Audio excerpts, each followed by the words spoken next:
Thanks for joining this week's GoErie Live discussion. Today, Erie Times News reporter Ed Palatello will be talking with officials from Erie School District about everything back to school. I'm Erie Times News online reporter Sarah Grabsky, and I'll be moderating your GoErie Live comments. Thanks to Gannon University for sponsoring these live discussions every week. Enjoy the conversation. Ed. Thanks, Sarah. Thank you and good morning. I'm here this morning with Superintendent Brian Eno. Thanks again for joining us. And Assistant Superintendent B. Habersky. Thanks again, B, for being here. Before we start, as we know, there was the tragedy over the weekend with the 5 children dying in the fire. And this Facebook Live was scheduled well before that, but Superintendent, I thought you might want to talk about that a little bit because some of those children were students at the school district. So they were, and it's such a tragic event. On behalf of the entire district, want to send my deepest condolences to the families that were affected by this fire, and let everyone know also that the district does have counselors and other professional support available to anybody that needs it. If anybody has any issues or concerns, they can certainly contact any of the schools to get that assistance. And that will be available at the beginning of the school year as well? Yes, it will. So for any classmates or of the students, they'll be able to get that counseling. That's correct. Bea, would you like to say anything more about that? No, again, we feel very saddened by the circumstances that have occurred, and we are here to support the families and the friends of the victims and their families. And then if there's any more information on that, you'll have a release on it, or we'll get that out in the online and in the paper. So thank you for that. So here we are again, another new school year upon us. This will be your third, correct, as superintendent? Start of the third year, yes. So a lot going on this year, as there has been. Yeah, a lot going on. It's much more positive than it has been in the past years. This is, I think, the first year that we're not facing some type of financial crisis or closing schools or some type of fire at the beginning of the year. So we've been doing a lot of planning this year. We are in our second year of our strategic plan, so we're full bore moving ahead with implementation on that plan and have a lot of different things moving forward at this point. So if we could start, Superintendent and Assistant Superintendent, if we could just start with Erie High.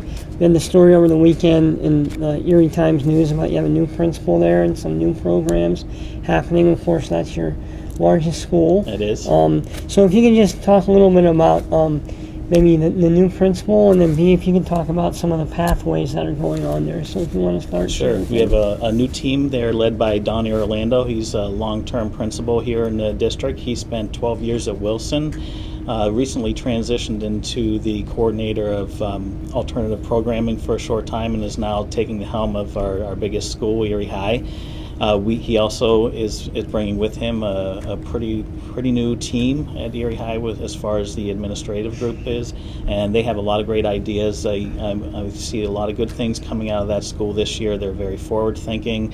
They want to move the district forward and really develop a sense of community in Erie High. And B, one of the things that Mr. Orlando and I spoke a lot about was the pathways at Erie High. So if you could just explain what those are, and then I know he said that he'd like students to really kind of choose a route or a pathway, going into their sophomore year so they have an idea of what they want to study, and then certainly by the end of their high school career you want them to have an idea of what they want to do afterward. But if you can talk about the 5 pathways at Erie High and how those work and how they were developed. Sure. So prior to Mr. Orlando coming in, the state has shared that there are the 5 pathways that we would be developing for career readiness for all students. So those 5 pathways are pretty secure, and we've been working with the administration and the teachers to really delineate some of the pieces that a student would need to take in order to graduate in that pathway. So what Mr. Orlando is doing is getting very deep into those so that every student who comes in as a freshman has an opportunity to see all 5 pathways. Then, as a sophomore, they make the determination of what it might be. Each pathway has pieces that could be college ready, could be a career ready right away and getting a wonderful job right out of high school with certifications. And he's working with our director of Career and Tech, Pam Makowski, so that our Career and Tech is infused in those pathways. So every pathway would be very, very organized, and giving our students and their families a chance to really look at each of the pathway, see what a student would be excited about, and then work towards what does the student need to take in order to become certified or moving towards a career in those pathways. And some of the pathways, B would be like health sciences, or what are some of the, what are some of Correct. the There's options? one on human services. There's one on computer and business. There is one on, I'm trying to think, the 5 pathways. There's one, the services, which would include health and nursing, and in that field, the one on the computer and technology. There's one on health and wellness. There is one on engineering, and then there is one on The one on communications and things communications, law enforcement, and then that in that strand as well. They're all actually they're on our website, and I didn't bring them with me, right. but they're all on our website if you're interested, or you can even call the school to hear exactly which pathway we have available. And you have the aviation program there now too. Correct. We have aviation, we have the maritime with the transportation part of that as well. We have a So, question, Ed. sure. Why is there only one high school, and how many kids per teacher? Well, there's 2 high schools. There's Erie High and Collegiate Academy, and it was a result of the merger 3 years ago. if That's you wanna right. talk We, about that. we had 4 high schools a couple years ago, and as a result of our financial issues and the excess capacity we had in our buildings, we had to consolidate down to 2 schools. That did not affect class size at all. We still maintain a class size in each of our classes between 25 and 30 students. Many of those classes are actually smaller, especially some of those elective courses. So again, it is a big building, but it's really has reasonable class sizes, and that what we're doing with the pathways, and especially this year, is really trying to make smaller learning communities within that building, so that there's more of a sense of belonging. In terms of some other changes, a couple of years ago there was some changes with transportation. I received a question earlier in the week, preparation for this. Are there any changes in transportation this year? We're continuing to work with EMTA. They put together, they had a strategic plan done as well, and have determined that they would like to eliminate some of the elementary runs over the next several years. So our transportation department right now is working with them to implement that. I don't think we're going to see too many changes this year, maybe 1 or 2 new yellow buses. Our hope is that by the end of this calendar year that EMTA and the district come together and do a 5-year plan for that transition, though. So when you talk about EMTA eliminating routes, those would be picked up by the school That's district correct. in terms of yellow Yeah. buses, so that Yeah. the same rules would apply in terms of distance from school and who's and which students are eligible for bus service. That's correct. So, okay. Another question. Will you be promoting voter registration this year and every year after in both of the 2 high schools? That's something we do through our social studies courses. Is that correct? Yes, and then we do have it available at lunchtime. So if at each building, if anyone is interested, then they can go to the table, and they're there with the applications and the voter registration information. That's something you've done for years, right? Yes, we have. Yeah, there. Start of school after Labor Day this year for the first time in a long time. Can you explain the reasoning behind that? A couple reasons. We do have some construction projects going on this year, so we wanted to have a little more time to get those done. But as part of our strategic plan, one of our big initiatives is improving attendance and reducing truancy. And we found that there was a number of students, pretty significant number of students that were not going to school before Labor Day. So we thought we'd try this year, and if it's successful in increasing attendance, then we'll continue it into the future. And then, is there still time to register kindergarten students, or we're getting close here? Absolutely. Sooner the better. We want the students registered so that when they start school, when they go to school on first day, there's no issues. If we need to make sure that parents do come down and register at our central office. They can't go to the building at this point to do the registration, so just want to encourage all families that if you haven't registered, to please come down to our office on 22nd and Sass and complete that process. And then the parents or the guardians should bring the immunization information as well. Correct. When they register. That and making sure we know their where they live and a proof of ID for them that they are in that location. Okay, we go to the central, right? The Yes. central administration building at 21st and Sassafras. 21st and Sass, yes. Right, okay, for that. You talked about construction, a lot going on this summer. A lot of those projects will be done by the start of the school year. The stadium, going into the fall a little bit, September. Yeah. But what can we expect in terms of things that will be starting in the in this school year in terms of construction? We this year we're going to be focusing on Erie High and Collegiate. Both of them have a lot of structural work that needs to be done, both outside and inside. At Collegiate, they will be focusing on some of the structural work on the outside, replacing the roof. We're hoping through this renovation process that we'll also be able to reclaim some of the space that has been abandoned, including the second gym and the pool area, which will be converted into classroom space. At Collegiate. At Collegiate. And then Erie High, we're planning on doing some renovations to the wings, the A and B wing, which were right next to the fire. We're hoping to address a number of heating and ventilation issues in there, give them a refresh, and also replace the windows. At Erie High. At Erie High, yes. And then what about the swipe cards, the security swipe card system? Is that going to be coming soon? That is. I don't think we're going to have it done by the start of the school year, but we did award bids on that and are in the process of coordinating that work. And once again, that will allow staff, they'll have to swipe to get into the building, and that will, you had some issues about maybe doors being left propped open, and yes. You want to eliminate that problem. That's right. So, anything else on construction? The only other thing that is good news out of Harrisburg is that there's going to be some renovation dollars available. So we're right now in the process of evaluating that. They could be pretty significant, so that should extend our capital dollars much further than we anticipated. And then in terms of the stadium, that will be done by mid-September? That's the plan at this point.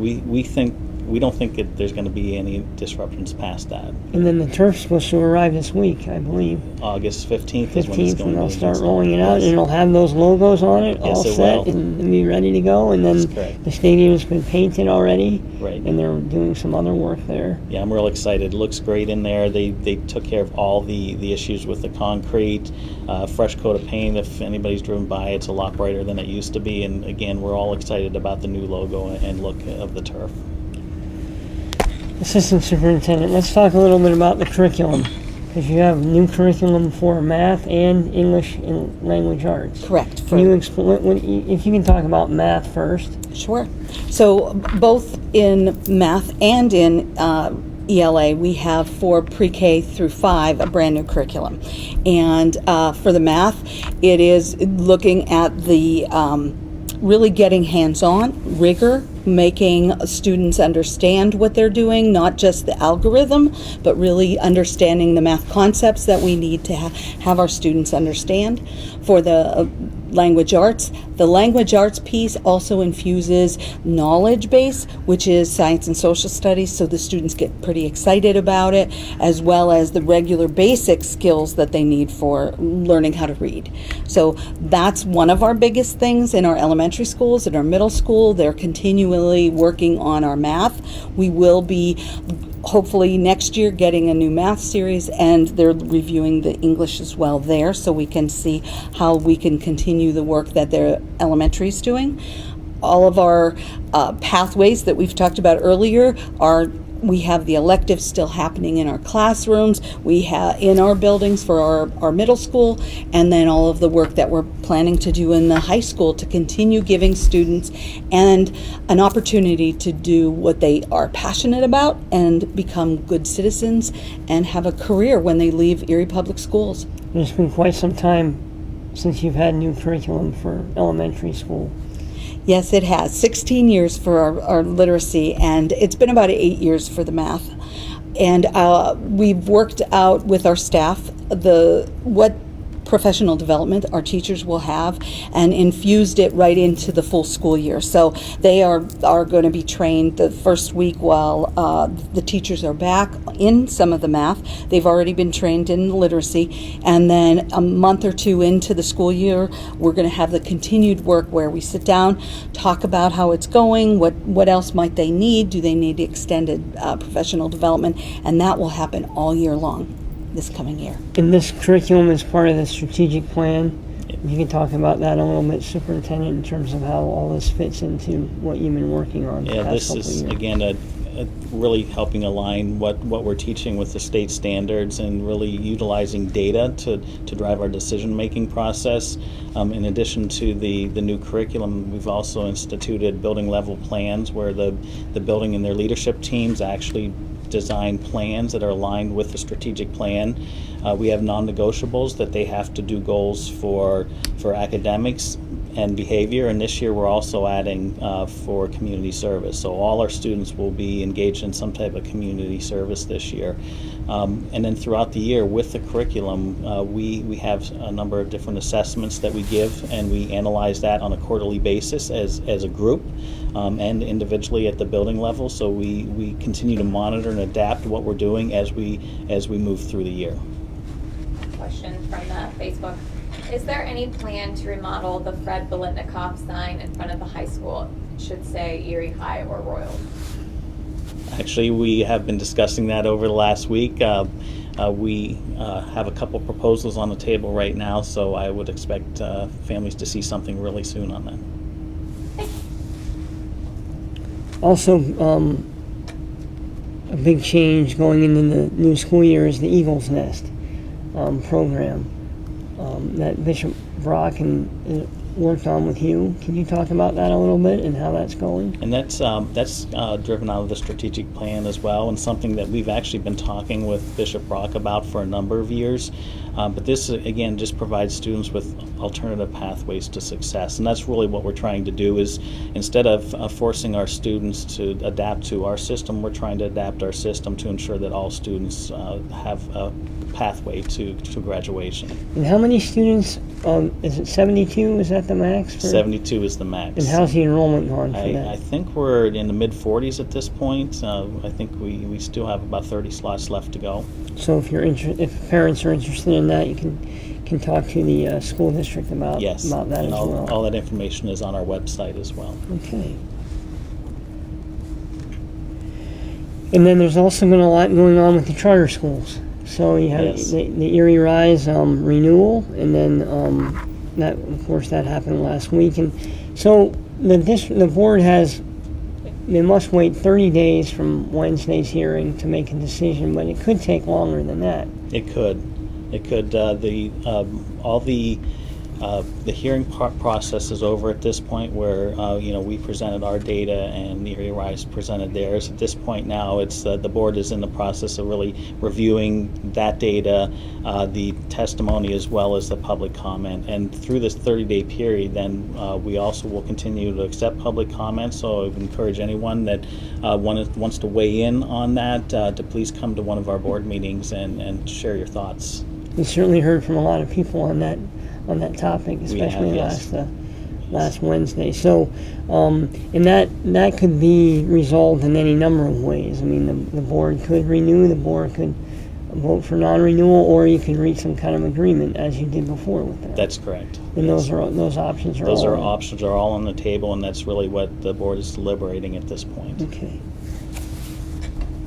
In terms of the start of school, is there anything else that parents need to know about this new school year? I think just a reminder again that school doesn't start till after Labor Day. It's September 3rd. So I think we're going to see a lot of changes at the elementary level. As Bea mentioned, we have some new curriculum, and then several of the buildings have had some renovations this summer. Not so much that is going to be noticed, but still, we're moving to make sure that our buildings are warm, safe, and dry. And Dee, did you have anything to add? The other thing would be that we are having meet and greets that first week that teachers come back to school. And if you wanted to know what's the school your child's going to when they have it, you could either call the school, or it's on our website, or you could call the superintendent's office, my office, and 874-6015, and we'll be there to support you and your family. Again, a reminder, if you have not registered for school, or if you're transferring from another city or another area, you need to come to 148 West 21st Street and bring the information. If you need any information about it, most of it is on the website, so you can look through that and get that information. Can I add just one thing Sure. real quickly, too? I think going back to the question that we received about high schools, we do have a couple other options for high school students that are available on our website. We have our credit recovery program that is occurring down at Emerson Gridley. That's a blended cyber program where students take the online courses but then get supplemental instruction from some teachers. We also have our cyber program that is housed at Emerson Gridley, and then this year we're also starting a credit recovery program and a GED program in partnership with the Booker T. Washington Center. So there's a number of different options out there. If students don't feel that they'd be successful in the regular classroom, those options are also available as well. Thank you, Superintendent. Thank you, Assistant Superintendent. And we wish everyone a healthy and productive start to the new school year. Thanks to everyone who joined in and participated in this week's GoErie Live discussion. This video will be available for replay on the GoErie Facebook page and on the GoErie homepage. Thanks again to Gannon University for sponsoring this discussion, and of course to Superintendent and Assistant Superintendent for joining us today. You can find upcoming topics and guests on the GoErie Facebook page each week. Thanks so much for listening.